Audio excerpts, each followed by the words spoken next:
I mean, I know that Berlin is known for being non-committal. Everyone's polyamorous or in an open relationship. Like, this is the Berlin dating scene talk. And of course, I have met people in that situation, but my intention was never to have that kind of connection. Therefore, I haven't had those kind of experiences. And even though I've been ghosted and, you know, I've been sent all the dick pics and, you know, I've had all the experiences that one should have when dating. But my perspective would be, marriage at the end of the day is a legal certificate. I look at it this way. The government looks at it the same way. Yeah. If it's a legal certificate and it's so easily attainable, it should be changed. You want to have a degree, you have to study 3-4 years to get that degree, to get that certificate. You have to attend the classes. Yeah. You have to get good grades. You have to have, you know, some sort of like discipline. Yeah. People nowadays, I think this is a big part of why the divorce rate is so high still around the world, globally, not just Germany, but Germany also is a part of it, obviously, is because people just get married very quickly without really taking the time to learn who this person they are being with, who they are. Hey guys, welcome again to another episode. Today I have made two amazing people here with me, and our topic for today is going to be challenges of dating in Germany. So I have to my right Kim and to my far right Roy. So it's lovely again to see you here, Kim. Roy, I think you were with us in season 1.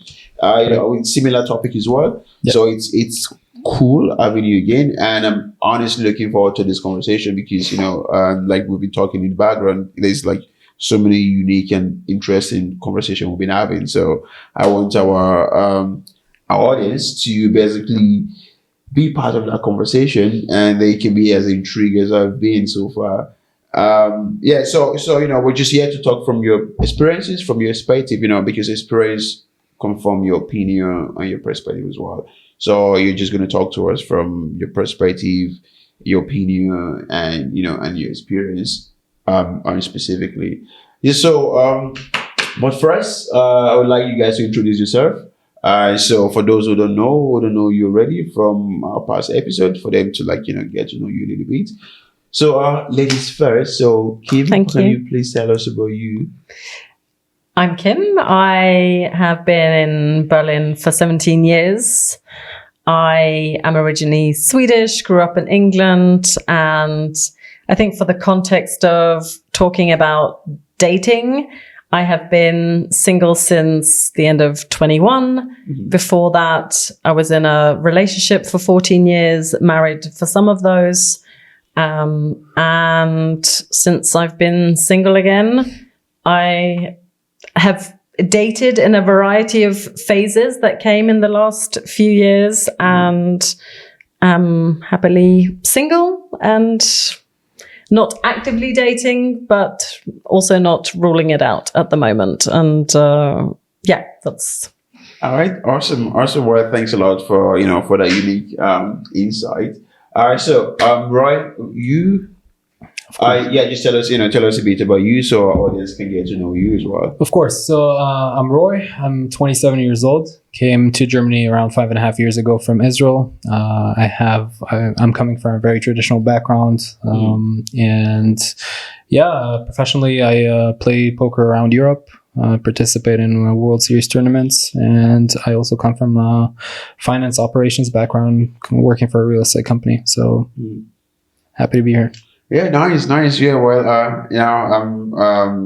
I look forward to this conversation, to be honest, because again, like I said, the conversation that's been going on in the background has been super interesting to me, just listening to you guys, chat. For us, I'm just, literally going to let the cat out of the box.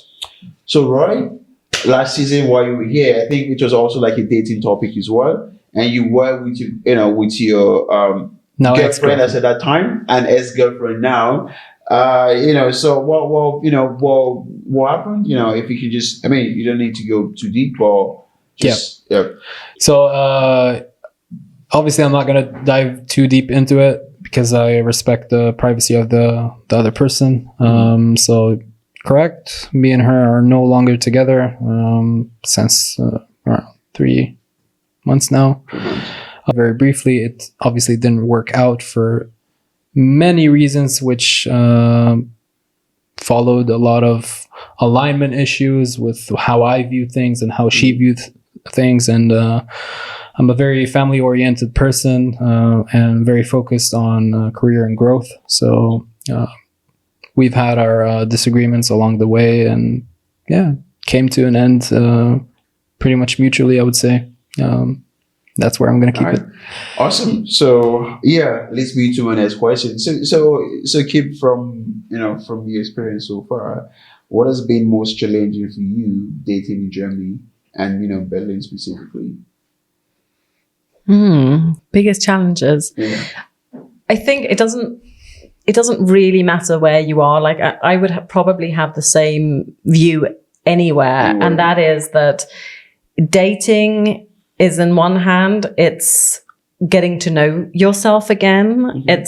I think it's good actually to some extent to date casually, if I say so, after you've had a longer relationship, because you've obviously molded yourself into ways of being. And I think it's really great to get a fresh perspective on who you are and to be interested in other people, but also to figure out, well, who brings out all of my sides? Who brings out the flirty Kim? Who makes me, put on more of a facade? Why am I like that? And so I think casual dating is, or let's say not casual dating, but without the expectation that it needs to be some sort of dating interview for a relationship, because it's the only kind, like the kind of dating we do now a lot through apps is the only meeting of people that we do where we're asking kind of a very specific set of questions, which can get a bit dry if you've done it a few times, instead of, like us, we're having a conversation. We've naturally come into a conversation now, which is really interesting, and just being curious about the person who's sat opposite you, share something of your true self and seeing where that goes. And so I think just being open-minded to other people and not having a fixed concept of what someone should look like, or this kind of job. Like, at the end of the day, all of that is superficial. And, I've developed crushes on people who I just really love their mind. And it doesn't mean that needs to be anything, but like, that's the bit that is exciting. Okay. Yeah. So technically, not a lot of challenges, basically. Just, or you see the positive side of things usually, I think. I mean, I know that Berlin is known for being non-committal. Everyone's polyamorous or in an open relationship. Like, this is the Berlin dating scene talk. And of course, I have met people in that situation, but my intention was never to have that kind of connection. Therefore, I haven't had those kind of experiences. And even though I've been ghosted and, I've been sent all the dick pics and, I've had all the experiences that one should have when dating. But I also take it as a learning experience. And I think in this phase of life at 44 and having a family and having a career, and I'm not dating to, of course I want to share a life with someone, but I don't have that urgency, almost like desperation that you maybe get when you're kind of in your 30s and you do want the home and the family and the this and the kids and everything else. And so I feel like now I have time to enjoy my life, and some people will come in, some people will go. And if I meet someone incredible, then that would also be great. So, all right. Awesome. Yeah, nice. Good perspective. So Roy, so from your perspective as well, have you had any challenges? And what would you say has been your challenges so far? When it comes to challenges, I think there's been quite a few cultural differences that held a bit of a challenge for me. Well, obviously, Kim, you're European, so I'm not European. I do have some European roots, but obviously I'm Israeli, I'm Middle Eastern. But I'm not German. Yeah, exactly. So I think the biggest challenge for me was to kind of get used to how people manage conversations here and where, you draw the lines. Because when you kind of get into first dates, I just kind of very straightforward. I'm a very straightforward person, so I get into open conversations very easily. So I think for German girls, German women in general, I think they have a hard time opening up, especially on first dates. And they kind of, give you the impression that everything is super private. And I find myself a lot of the times talking mostly about my experiences, and then inevitably it sounds as like I am self-centered because the other person would just not open up, and then I find myself just being questioned and kind of ask different questions, and I answer them. So yeah, this is definitely one of the biggest challenges I've had. It sounds like I'm just gonna pull some more out of them. Yes, I mean I can relate to that. I mean I've dated a lot of different nationalities, but I think I can agree that Germans, I think once you crack them you can get there, and I'm sure you have German friends who maybe you've had different similar experiences, maybe that there's a little distance there in the beginning. I mean, it's I think it's always like interesting to me because it's always like very people from like different cultures. You see sometimes during interaction you can see like huge disparity between how you would interact with someone from similar culture and how you interact with someone, let's say, who's German, for example, because there's just so many differences now on some of the key conversation attributes that is basically different from them as well. But also so moving on, so at least if I ask what's the most challenging, I think uniquely though, I really like asking people these, right? At least we've you've all are like very interesting dates, right? So I'd like to ask you, what is one day that was super interesting to you, and then just didn't go past that first date? As if you guys ever had that experience where you went on a date, just super interesting, but then you just didn't work out afterwards, like just after that first date. I think I had a couple of dates where I was a little on the fence whether I was in that way interested, romantically interested in someone. But I feel like it's very difficult to just judge on one date. And so I would lean towards like, let's try it again, wait until someone's warmed up a little bit.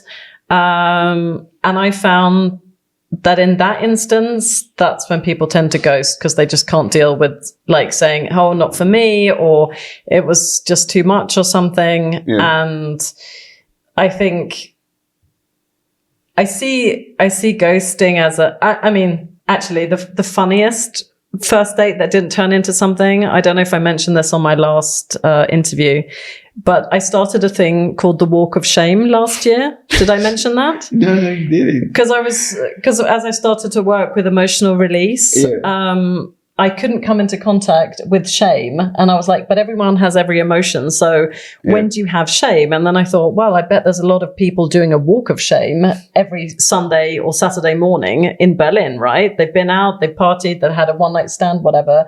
You do the walk of shame home. And so I started this walk and talk, where you talk about shame with people who you have never met before. And I invited a date. It was a first date to come on that. And there was like 20 people and no one knew that we were having a date. But I matched people up together as twos. And so we did a round, and then afterwards we went for a drink and we were going to connect later in the week, but he was going to go on holiday, which is why he'd come to this. Yeah. And then never heard from him again. And even though he came on the walk of shame and he shared his shame, he had too much shame to say, thank you, but no thank you. Like, let's leave it at this. That's one of my more interesting stories. Yeah, that's interesting. Yeah. Exactly. I think that was exactly what I was asking for precisely, to be honest. Yeah, that's incredible it came, but disappointing, that was the end. Yeah, fascinating. So have you had a similar experience previously, right? Similar, I'm not sure, but I did have an experience. I mean, not the walk of shame, of course. No walk of shame. You haven't joined, but you're welcome to. I have it in my head now. I'll definitely keep it in mind. No, when it comes to similar experiences, I had just a different experience, maybe quite the opposite. So you mentioned, your question was if I have some experiences who were, for instance, first dates that were interesting, and then did not go past the first date part, right? I would say mine was the opposite. I had an uninteresting first date. Oh, okay. That stayed only as a first date because I was only interested in the sexual part. Okay. I didn't know that until the first date happened, and I thought I'm going, through texting. That's one thing you can get to know you have some sort of idea of what the person's like. But then when it comes to the first date and you see the person in real life, I wouldn't say it was very interesting. So there was nothing mentally stimulating about the person I was with.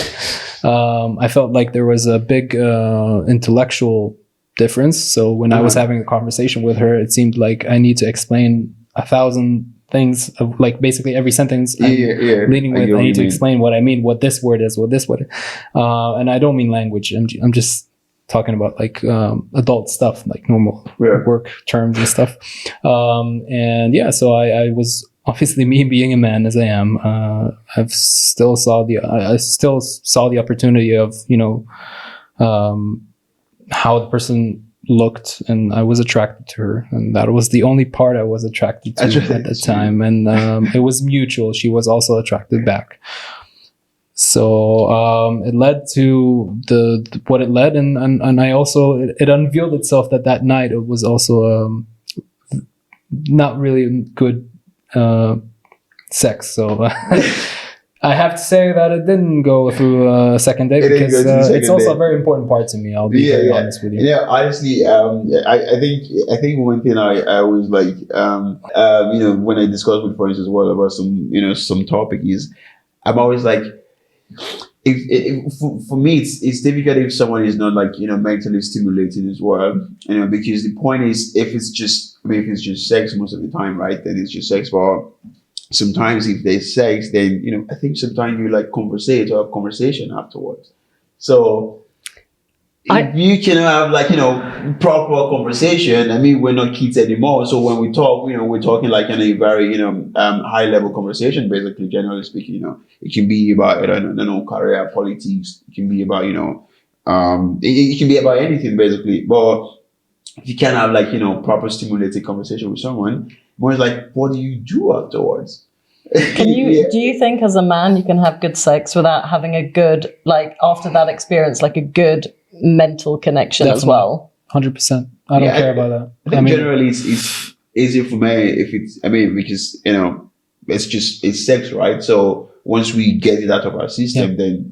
But I think it's completely different for women. I think if they don't have the other part of the mentally stimulating part or the emotional kind of, okay, maybe if it's a one night stand, you don't really need to emotionally so much connect. Yeah. But I think from the women's side, naturally, they kind of look for that, some sort of interaction to feel like, because it's not like us, as men. It's like you go to a massage, then it ends, Yeah. But I think for women, it's they give some sort of their energy and body, and they need to feel like it's worth their time. It's worth what they've just given you. So they need some sort of, a little bit more than just your body.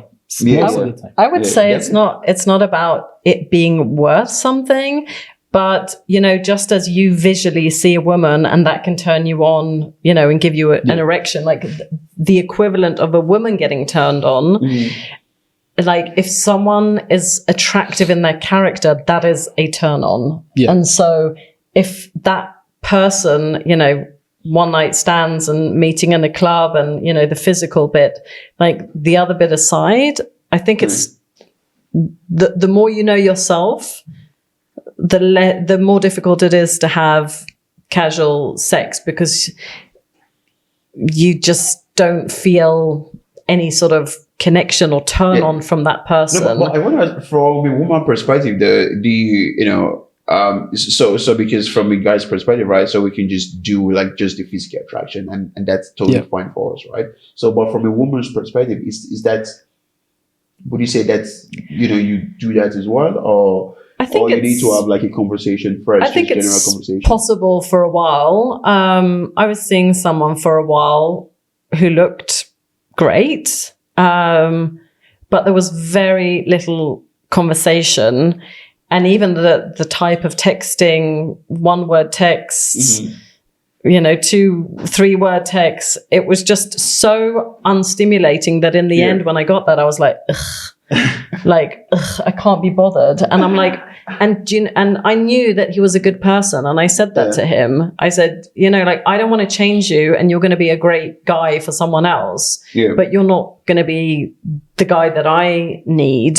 And in the end, I was just honest about it. Like, he could have carried on meeting with me forever, but for me, in the end, it just didn't do anything, because it took so much energy to like draw the conversation out and try to, and he wasn't German either, but he was from a warmer country, but it was still like a difference in, how we could open up and have an intellectual conversation. And so for me, it was like, can I just pitch in and maybe add something on top? Yeah, of course.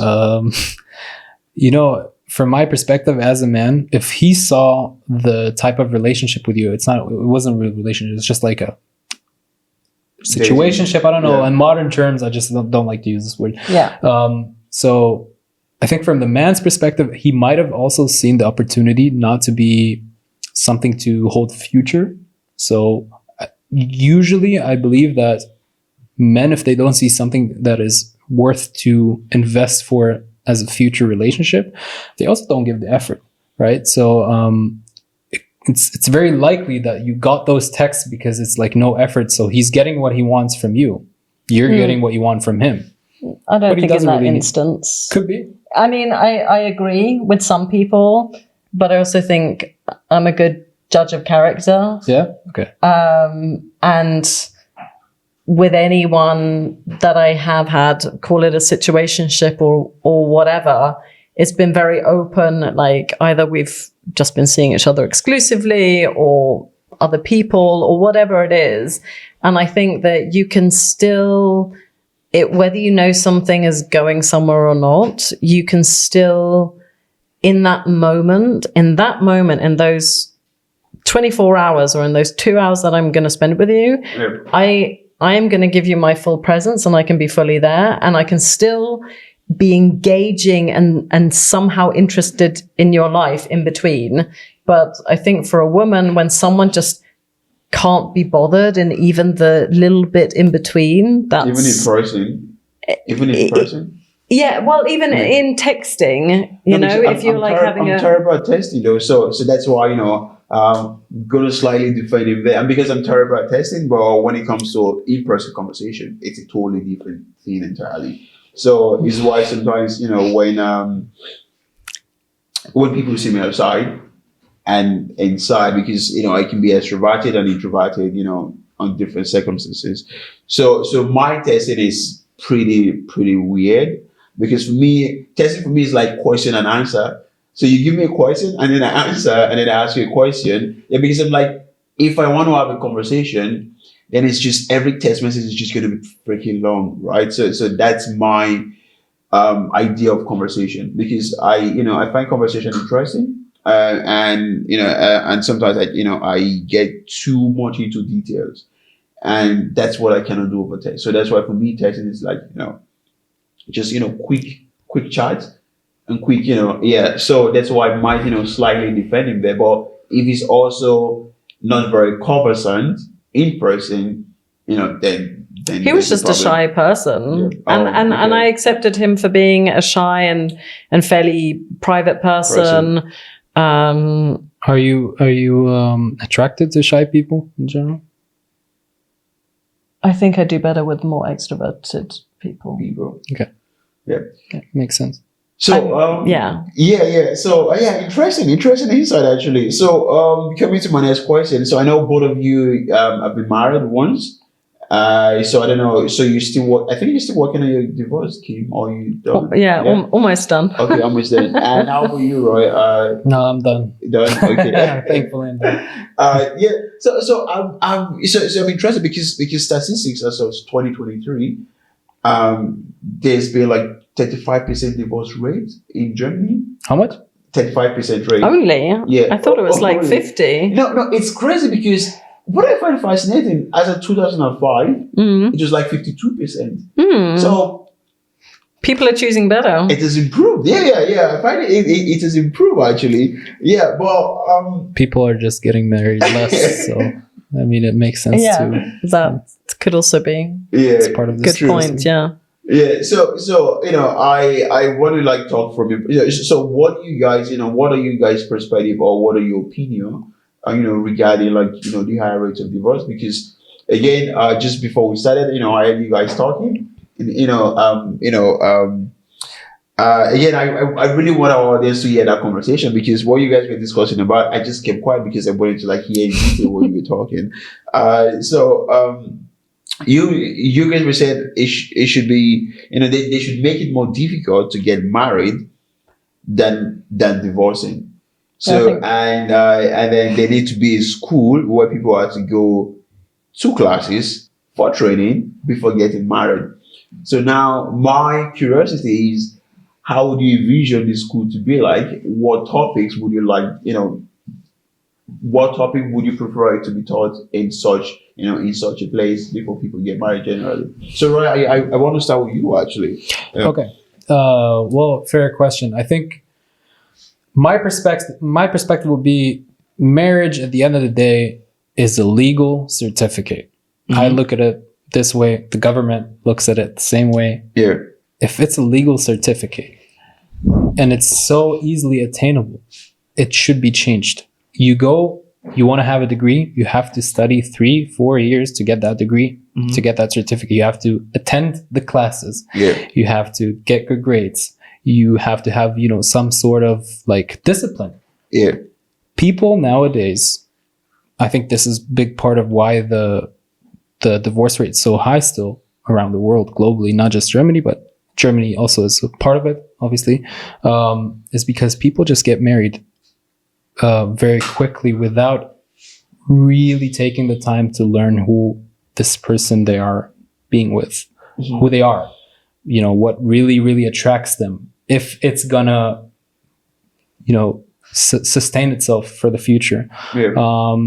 And a lot of why people get married so quickly is because they don't go past this kind of honeymoon phase that can also last pretty long. It's been really proven. So there are tests. I don't remember the exact source, but I've been through this. After I've been divorced, I've been looking a lot on the data, and I can firmly say that I've seen tests of people that have been divorced, and what was the period of like when they got married, and that was truly in the honeymoon phase where they didn't really fight a lot. They didn't know. I mean, they didn't have the conversations, the tough ones, at least, that you kind of have to know if it's going to sustain itself. And most of them did not even live together, which I found very interesting. So, because me personally, I don't see myself getting married if I never lived with a person. So yeah, to kind of answer the question of how I think this school would be, I just think you should take precautions from people who successfully really have been married for a very long time and have a really good relationship. And by good, I mean sustainable, where both sides are happy and feel secure within themselves, within the relationship. And I think they should attend those classes for a long period of time while they're going through tests, being asked very difficult questions, and see how both sides handles those questions. Yeah.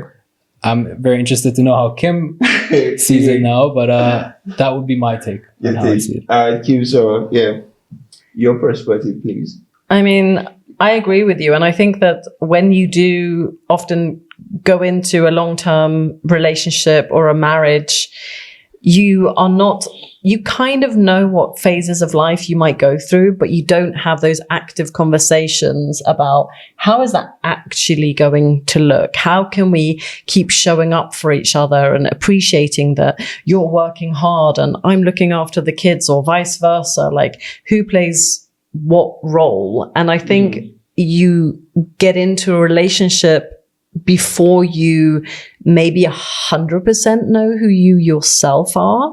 And so having the, I don't know if you know about attachment theories, but there's fewer people who have a secure attachment rather than an avoidant, or can't remember what the other one's called now, but anyway, who have a secure attachment that they feel that they can actually bring a problem up in its truth and say, when you said this, it made me feel like that. Okay. And instead you get annoyed about the thing and you're like, oh, why are you doing that? But that's not the actual problem. The problem, goes some weeks back or some days back, and it's not talked about then. And something which I've learned before then, which I heard from a podcast, I think once, was that when you think that someone is going to react in a certain way, and that's why you don't bring the thing up because it's uncomfortable, and it's uncomfortable to talk about uncomfortable, tricky topics, then you don't give that person also an opportunity to grow. So I'm already presuming that you're going to answer it in a way that I don't like, and I'm not going to get the result that I want. Instead, that we both get the opportunity to have a conversation, to have a discussion, and dare to go there and say, well, this is uncomfortable. And maybe this is only the first of many conversations that we'll need to have about intimacy, about sex, about, how we split or share our money. Like financial topics, I think, and intimate topics are like two of the core things which pull people apart. But I think before they get to that, it's about this, it often gets to nitpicking. You did this, well, I did this. And, and I think life is too short to be arguing over who puts the dishwasher on. At the end of the day, there needs to be some sort of joint vision for what you create and how you both contribute to that, and what that is. And then why one person is working more or away a lot, or why one person is investing the time here, because the joint vision is, this year we're going to do an amazing holiday, or in 3 years time we want to buy a house, or whatever it is. But that joint vision, that's the bit that gets you excited about life. And I think love is construed just as an emotion, but love is action.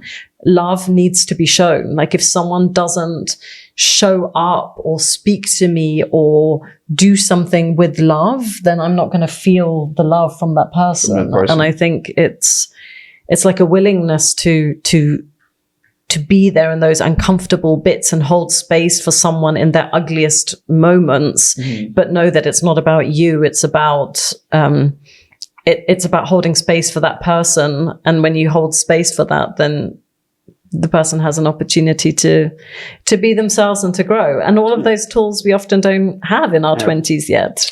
Awesome. Honestly, I think I'm learning a lot from you guys, right? So because also, so there's one thing we do as well. We also have sometimes talking points, generally on questions like we need to ask as well. So I have questions here on my phone, but the thing is, I think I've been enjoying the conversation so far. I don't even think I need those questions anymore. Because it's really insightful, and I totally agree with with both your points, on what needs to be done with marriages before people get into marriage. they should actually go to, I don't know, maybe marriage counselor or some sort of just learn, ask the difficult questions, learn a lot, and get that information and get that ingrained in your mindset that these are what I would be looking forward to. These are what would occur at some point in time, and just get an insight on how to handle it as well. And as Roy mentioned, it's also helped to talk to people who've been married for so long, or who are comfortably married, not just married because one person had to stay, but just comfortably married. It brings me to a stat. So I was watching a podcast one time. They were interviewing a lawyer, a divorce lawyer basically, and there was one stat he mentioned that was very intriguing to me because I just didn't know how to place it, if it was positive or negative basically. He said people with prenup are actually staying in their marriage way more than people without prenup. So my question now is this: why are they saying so? Is one person staying because if I leave, there's no financial gain or there's no financial support, right? Or they're staying because now they know deep down that I and this person, we're in this together equally. We're both partner in this. There's no one is getting any advantage even if we divorce. So we're just going to face our problems together and resolve it. So what, from your perspective, what would you say is the approach, or what you see about when people get married, about having prenup or not? And from these statistics, I'm just curious, right? And It's a great thing to talk about. Yeah, exactly. And from these statistics, right? So what do you think is the reason people who have prenup are staying longer in marriages than people who do not have prenup? I think I can only presume that people who have talked about a prenup, and I have learned. No, let's go back. Yeah. So when I got married, my ex wanted a prenup, which I was happy to sign, but he drew up a prenup which I felt was only in his favor and didn't take into consideration the fact that we'd been together 10 years already, and it didn't feel fair. It just felt to his advantage. So I said, let's go to a therapist so that we can meet each other in the middle and understand each other's perspective so that we can still do this. Yeah. In the end, we never wrote one, which is why we've spent some years now figuring out getting divorced. Yeah. But I think prenups are actually a good thing, because in that moment... Oh, is it? Because if you're going to do it, it means you need to have some difficult conversations. And those difficult conversations are exactly the things that a lot of people avoid beforehand. Or that's the third attachment: anxious, avoidant, or secure attachment. Yeah. So I think it's a great thing. And I listened to a podcast with Tim Ferriss and Ramit Sethi about Ramit Sethi having a prenup with his wife when he got married. He's done I Will Teach You to Be Rich on Netflix.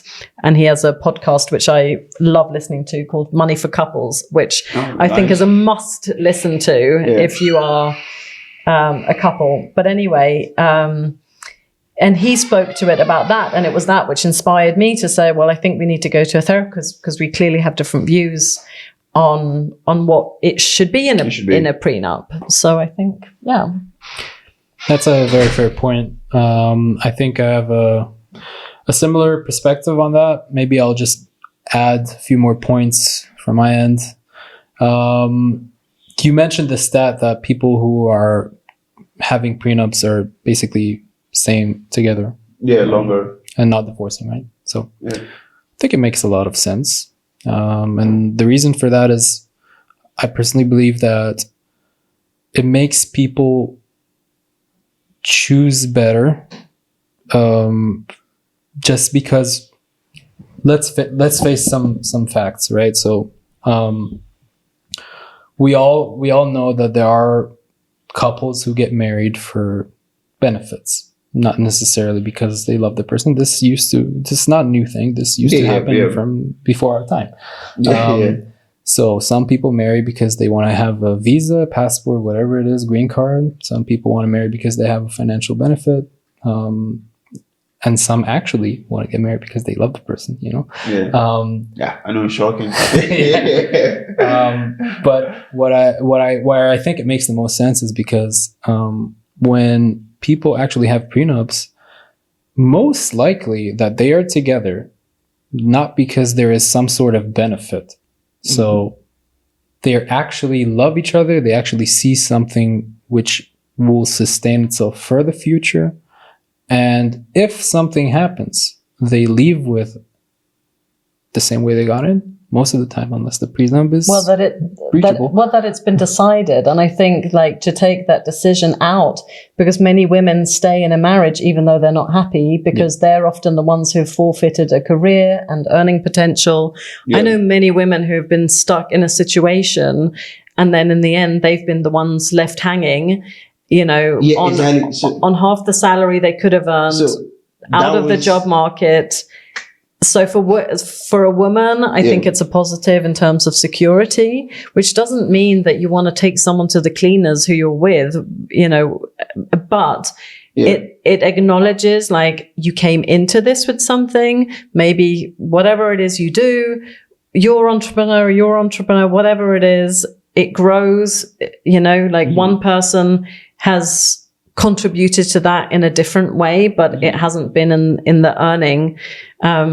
But at the end of it, it leaves you feeling secure, like there was still an investment. And I think that's the bit which just gives both sides a good feeling, because if you've had a long relationship with someone and you have children with them, like one would hope, and this is unfortunately not always the case, but you would hope that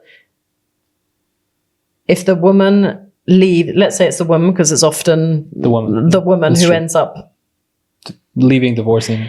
Well, no, it's not her leaving or divorcing, but I know we have a different experience of this, but I know from my circle or you know, my network that women are left in a much worse situation than the men. For exactly those reasons I just mentioned.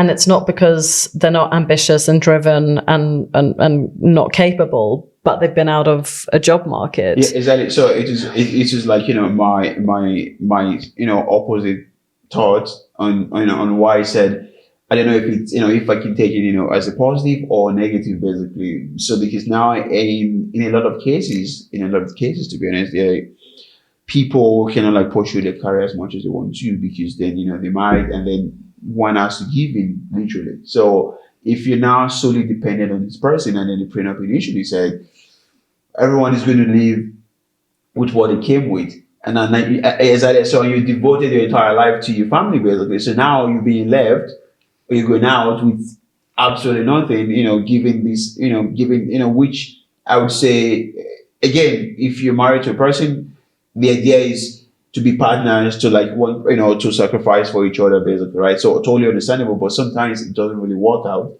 and then you guys would want to, you know, part ways. So now my afterthought is, what if the prenup is so strict on how everyone lives, and then the person just stick to the marriage because they know, well, I'd rather just stay a bit longer rather than, you know, have an awful situation afterwards. So my thought, and I wanted to like bring it up and ask you guys about it specifically. Let's go back to something much more lively. I think, if you get it on the table and you find that you can't align on something, then there's obviously like a discrepancy in how you're going to function. True. So then that just is like, well, thank you very much for showing me that this wasn't the relationship that was meant for marriage. Maybe. Again, I think, thanks a lot, guys, because I've really, gotten like some very insightful points from you guys as well. And like you said, that's why, the difficult conversation should be had initially before getting married, right? So like you guys stated. So bringing it back to what I've wanted to ask this, like, since we started talking. So you guys should tell me, right? So what has been, do you remember your best date experience in Germany so far? Yeah, generally speaking. So do you have one, like, when I ask you such a question, is there any that pop into mind? Do you want to go first? Best dating experience? Honestly,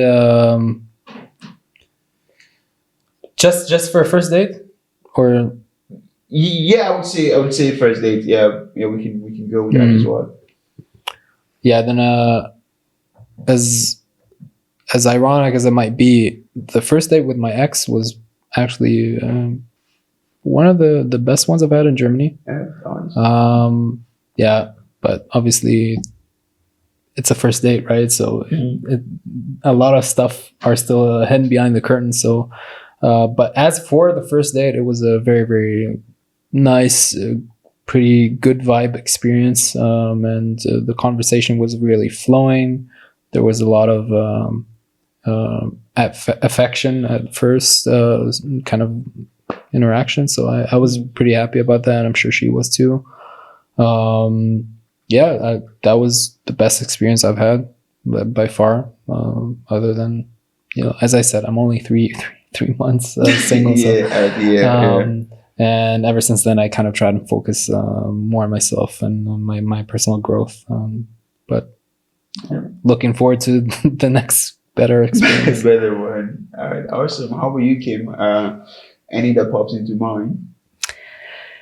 I had a few really interesting dates, and they were actually with people. I'm not quite sure how we connected, but somehow we were close at some point, but they didn't live in Berlin.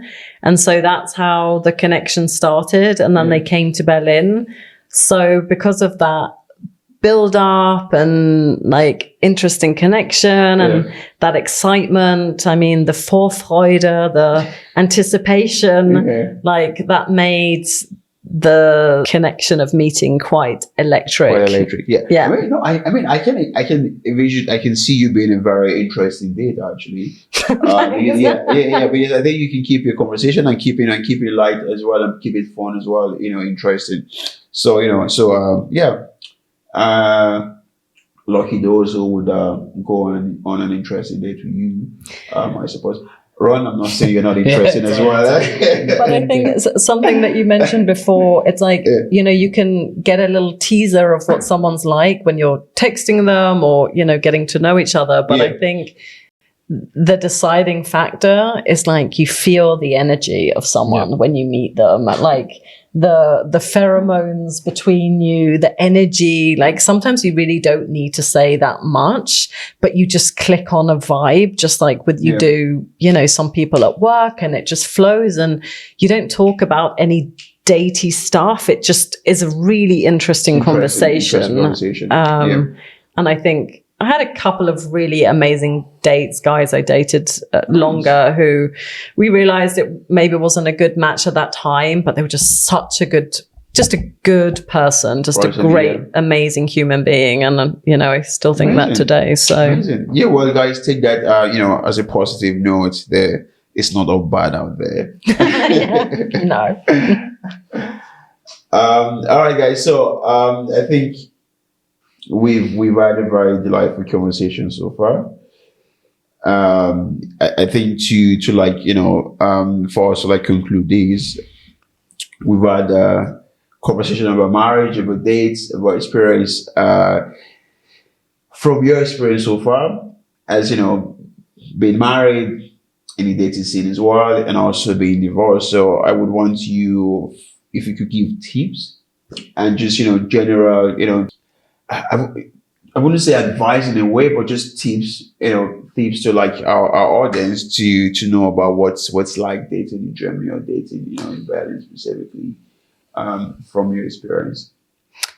I think, I work as a life coach. So one of my, core bits of work is reframing things. And instead of, saying, life is so challenging, or work is, finding a partner, the dating scene, it's so this and this. I mean, whatever you give energy to, that is what you get back. Yeah. And I think just thinking about what is your intention with this. And I think if you're setting up a profile on a be it a dating site, or when you present yourself, just think that this is an advertisement for you. So if you really don't like something, be honest about it. Or if you really are looking for a relationship, be honest about it. Because if someone says they don't want kids, and then you'll end up in a relationship and 3 years down the line they still don't want kids, well, that's what they said. Like, it's like reading a label of when you buy food. It's you give people the honest ingredients of what is in there.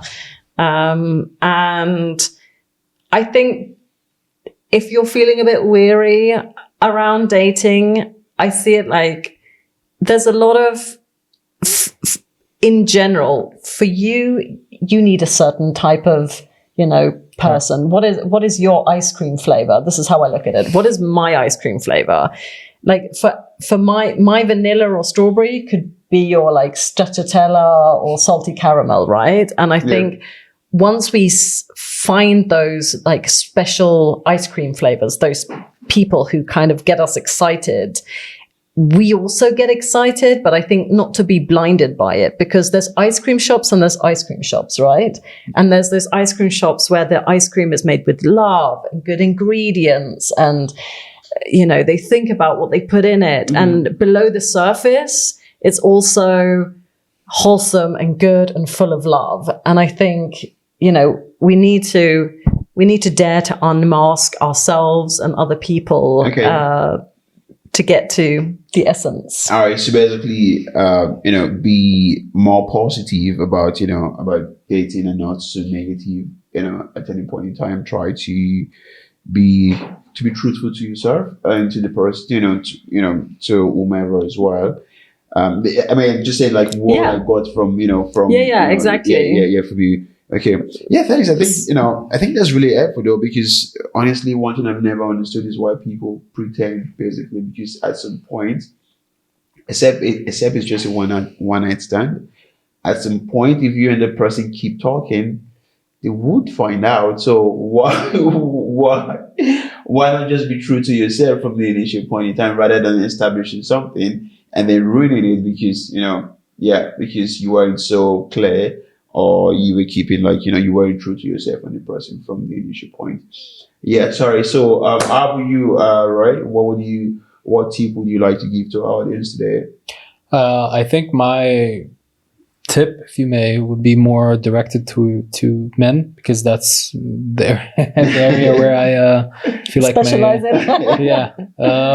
So the best tip I can give for men who are looking for a relationship out there, especially with modern dating and apps and whatnot, in Berlin especially, I think you have to be very direct.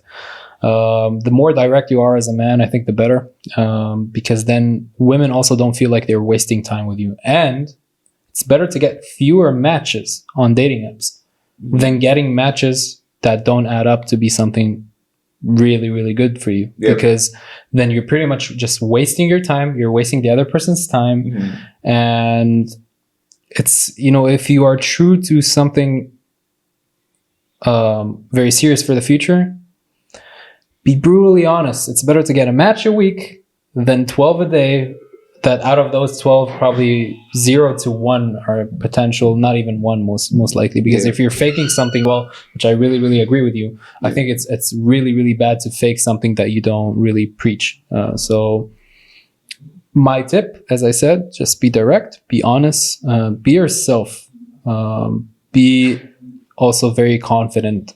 To young guys, I can say, if you're not confident enough, I think it would be quite hard to get something out of a woman that you really, really want. You can also align with yourself and have your standards set towards something that matches your energy. If you're more shy, then aim for maybe another shy partner or something like that. But I think it's really important to align with something that matches up to your standards and not like aim too high, too low, kind of find your balance in between. All right. Yeah, thanks a lot. So it was a pleasure having you guys around and talking to you. So I guess I can start applying these to my relationship and my dating life, basically. Yeah, but thanks for coming, guys. Really, yeah, let's do this some other time. I definitely, still have like a lot to talk about, but time constraint. And then we're just gonna, we're gonna call it a day now. And guys, as you see, we've had a very lovely conversation. So Kim has been insightful, Roy has been insightful. They've had like good experiences so far. Because again, I have never been married, so they've been married, they've dated, and and single now. So I think they have all of the experiences from each facet of relationship. Yeah, so we're gonna call it a day now. Please don't forget to subscribe, like, follow, also on Instagram, Twitter, TikTok, and share our videos as well. And then from me, see you again next week as always. And I'll let my guest say goodbye as well. Thank you. Thanks for having me. All right, awesome. Thank you so much, guys. Yeah, looking forward for next All right, time. cheers. Yeah, thanks a lot, guys. Thank you very much.